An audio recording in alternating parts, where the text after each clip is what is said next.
Maggi 2015 ये film एक post apocalyptic drama है जहां एक खतरनाक वायरस इंसानों को धीरे धीरे ज़ॉम्बी बना देता है। वोगेल अपनी संक्रमित बेटी मैगी को घर लाता है ताकि वह उसके अंतिम दिन उसके साथ बिता सके।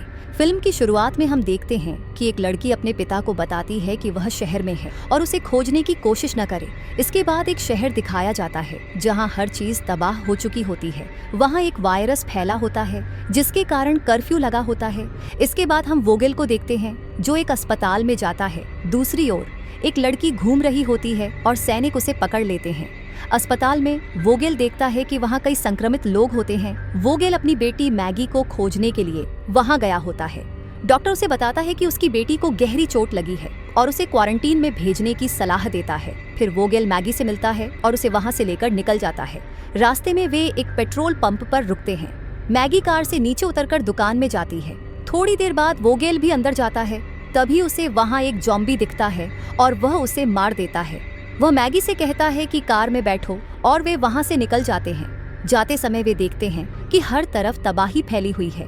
जब वे घर पहुँचते हैं तो वहाँ मैगी की माँ और उसके भाई बहन होते हैं। मैगी एक जगह बैठी होती है और तभी उसका भाई बॉबी आता है और कहता है कि तुम भी बीमार हो और मर रही हो।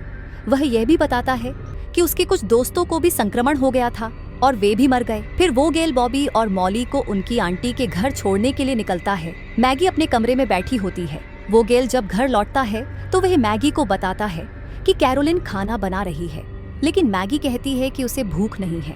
वोगेल उसे बताता है कि एली का फोन आया था।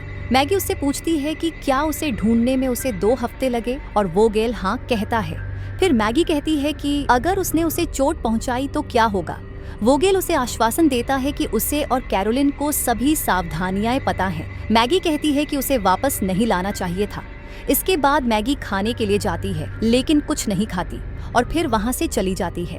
कैरोलिन वोगेल से कहती है कि मैगी उससे बात क्यों नहीं कर रही। मैगी किसी को फोन करती है लेकिन कोई जवाब नहीं मिलता। अगले सीन में वोगेल खेत में कुछ ढूंढ रहा होता है। रात में वह देखता है कि हर तरफ आग लगी होती है। अगले दिन मैगी बाहर जाती है और उसे एक खिलौना मिलता है। कैरोलिन जनरेटर चालू करती है और खाना बनाना शुरू करती है।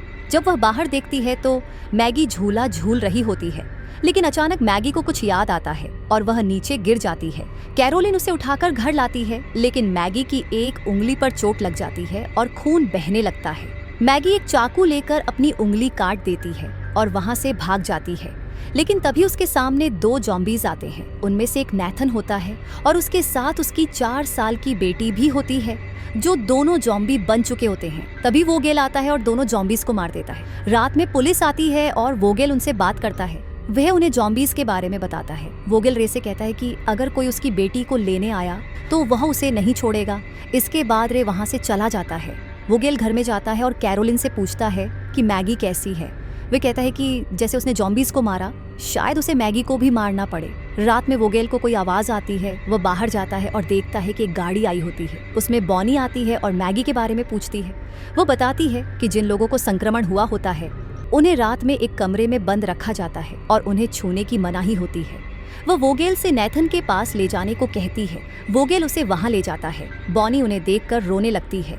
अगली सुबह पुलिस आती है और मरे हुए ज़ॉम्बीज को ले जाती है। वोगेल अगले दिन बॉनी के घर जाता है और सब कुछ बिखरा हुआ पाता है। दीवार पर कुछ लिखा होता है जिसे देखकर उसकी आंखों में आंसू आ जाते हैं। अगले सीन में मैगी कहती है कि पापा आपके लिए एक फोन आया है। वह फोन अस्पताल से आया होता है और मैगी को चेकअप के लिए बुलाया जाता है। अगले दिन वे अस्पताल जाते हैं। मैगी की हाथ की चोट बढ़ रही होती है। उसे चेक करने के बाद डॉक्टर वोगेल को बताते हैं कि उसकी चोट बढ़ रही है और वह जल्द ही एक ज़ॉम्बी बन जाएगी। इसके बाद वे घर चले जाते हैं। रात में वोगेल अपनी गाड़ी ठीक कर रहा होता है और मैगी एक किताब पढ़ रही होती है। फिर वे दोनों पुरानी बातें करते हैं। रात में जब मैगी सो रही होती है तो उसे ज़ॉम्बीज द्वारा काटे जाने का सपना आता है और उसके हाथ से कीड़े निकलने लगते हैं। अगली सुबह एली मैगी से मिलने आती है और उसे अपने साथ एक पार्टी में ले जाती है जहां उसके सारे दोस्त होते हैं। वहां मैगी का एक दोस्त भी संक्रमित होता है और वे दोनों बैठकर बातें करते हैं। अगली सुबह एली मैगी को उसके घर छोड़ देती है और वहां से चली जाती है। कैरोलिन आकर मैगी की आंखों को देखती है और उसे आंख में डालने के लिए ड्रॉप देती है। फिर मैगी को ट्रेंट का फोन आता है और वह उससे मिलने के लिए उसके घर जाती है। लेकिन ट्रेंट एक कमरे में बैठा होता है। उसे क्वारंटीन के लिए लेने पुलिस आती है, लेकिन ट्रेंट वहां जाने से मना करता है। फिर भी पुलिस आकर उसे वहां से ले जाती है। मैगी बंदूक लेकर जंगल में जाती है। वहां उसे एक लोमड़ी दिखती है और फिर वह वापस घर आ जाती है, लेकिन उसके मुंह पर खून लगा होता है। इसके बाद वह वोगेल को बताती है और रोने लगती है। वोगेल जंगल में जाकर देखता है कि वहां की लोमड़ी मर चुकी होती है। कैरोलिन वेड को बताती है कि हमें पुलिस को बुलाकर मैगी को क्वारंटीन करवाना चाहिए, लेकिन वोगेल मना कर देता है।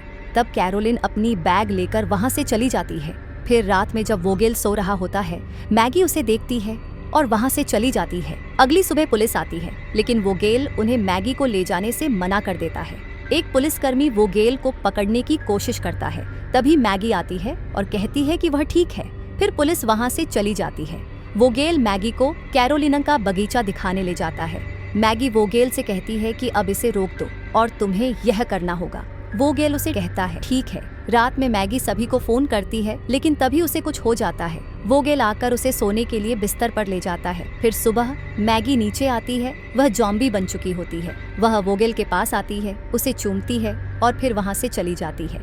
मैगी छत पर जाती है और वहां से कूद जाती है और यहीं पर फिल्म समाप्त हो जाती है। इस वीडियो को देखने के लिए धन्यवाद।